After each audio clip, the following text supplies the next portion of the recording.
তুমি? আমি তুই, 10 বছর পরে তুই।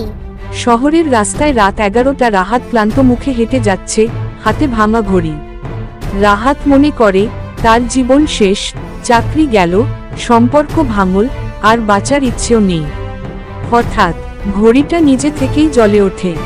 রাহাত বলল, তুই যদি আজ হাল ছেড়ে দিস, আমি জন্মাই না, বুঝলি?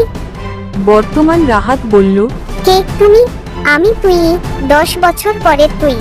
ভবিষ্যতের রাহাত তাকে দেখাচ্ছে একটি বড় কোম্পানি, যেখানে তার নাম লেখা, ফাউন্ডার রাহাত টেক।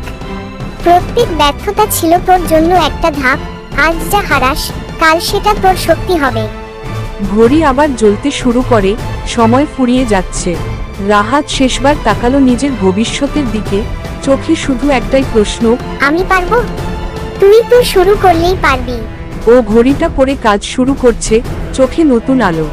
আগামীকাল বদলাতে চাইলে আজই শুরু করো।